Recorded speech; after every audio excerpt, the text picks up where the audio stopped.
So the new season of Rainbow Six came out, and along with it came the newest operator, Grim. This is Ubisoft's latest addition to the R6 operator pool, and, well, Grim kind of sucks.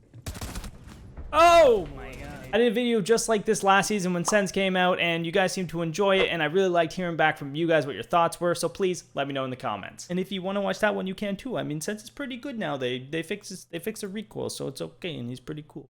Anyways, I'm going to talk about some of my personal issues as well as some of the community's issues with Grim at the moment, and why Grim is so underwhelming and kind of dookie. And then we'll talk about the very few good things, and maybe some of the changes that we would make to Grim to potentially make Grim better. Let's start off with the downsides though. So the way I see it, Grim is kind of just like this bad version of Capitao. So with Capitao, you have the two flame bolts that the defenders can't run through without burning, taking a bunch of damage, and potentially dying.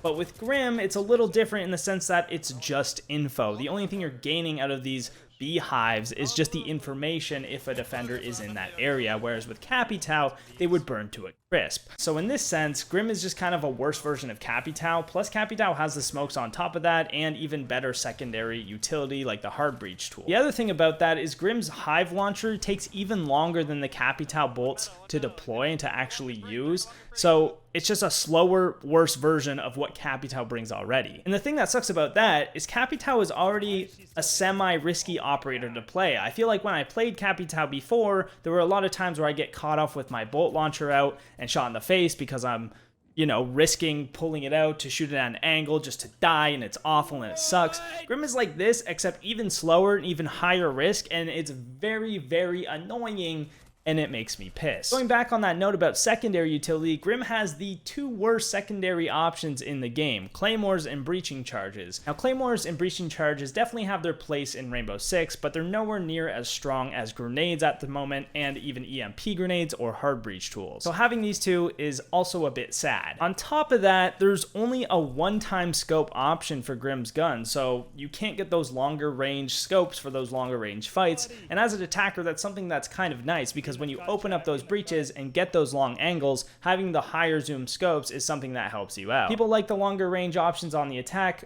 and Grim just doesn't provide this. Overall, the gadget is extremely situational, and I don't think we'll see much play from it. Even when someone is using it really well to its maximum potential, it doesn't seem super impactful by any means. It seems good, but not super impactful, and just like not strong overall, so that kind of sucks. On top of that, it's clunky and it's just slow handling. Deploying it takes forever, and it doesn't really feel like the rewards are worth the risk of actually using the gadget. It just feels like there's no real incentive to use it in most circumstances. The only real upsides I see to Grim are the fact that he's a 3-speed, which is nice, so you can get in the action a little bit faster and move around a little faster, which most people like. And on top of that, he does have the best shotgun in the game, the GIGN shotgun, which is kind of a bit of a sniper. And honestly, I love this shotgun. I loved the idea of the 3-speed shotgun. You're the fastest operator with the longest range shotgun. You can juke people, you can shotgun people. It can be a lot of fun, but at the same time, that's about it. I even saw on Twitter that some people were picking him in their competitive scrimmages just because they were bored and wanted to just like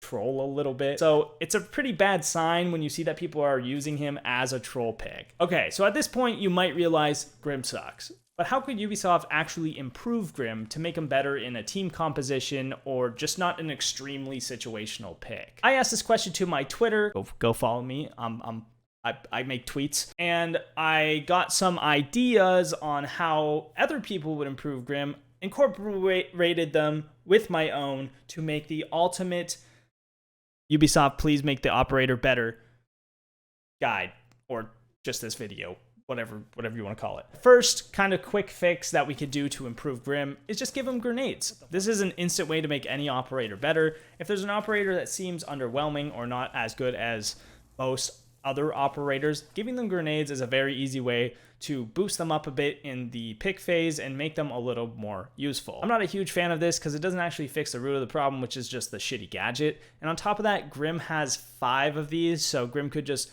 burn ADSs and one Midas all on his own with his ability and then throw the grenades after. So it'd be kind of too strong almost, but for the wrong reasons. So I'm not a fan of this one. Let's not do that, but it's a possible idea, I guess. My preferred way and the initial thought I had was just to make it much quicker to deploy.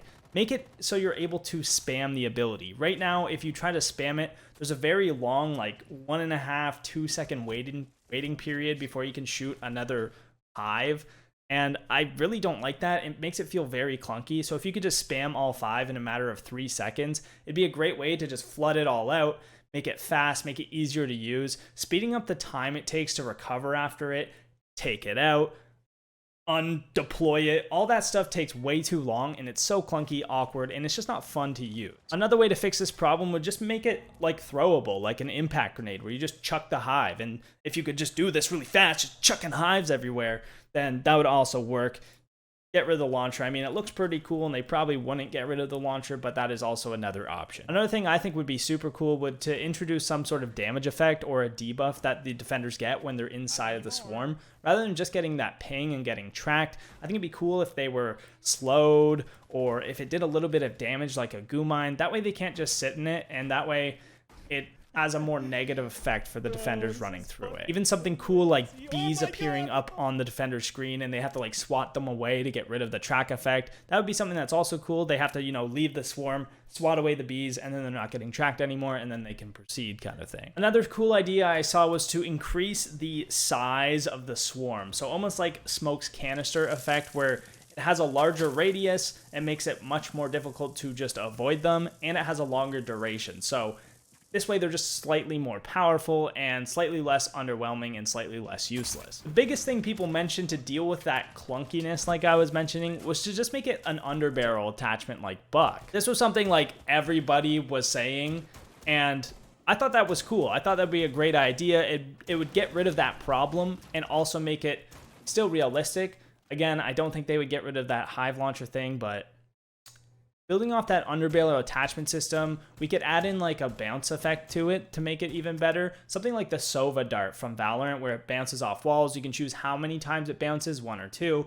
And then that way you can avoid having to fully expose yourself to actually use the device. Because that's the biggest thing, I think, is you're so exposed when you're using it. There's so much risk involved with actually using it, unless you're in a position where you have cover and you can shoot it over. So it's kind of like right now, you can only use it when you have vertical cover, because you have to be behind something that goes vertically, but it needs to have a gap for you to actually shoot it over, right? So if it had a bounce effect, we could therefore bounce it off of walls horizontally as well, rather than just only the vertical way that we can use it right now. Which brings me to the next idea, which is just give Grim a secondary shotgun. Grim had the secondary shotgun. You could use it to make holes higher up on soft walls and launch the hive launcher over the walls, which might not be a crazy buff for him, but it would be a nice little touch to actually be able to use the gadget a little more often. Lastly, we have some ideas on actually changing the deployment time for the gadget.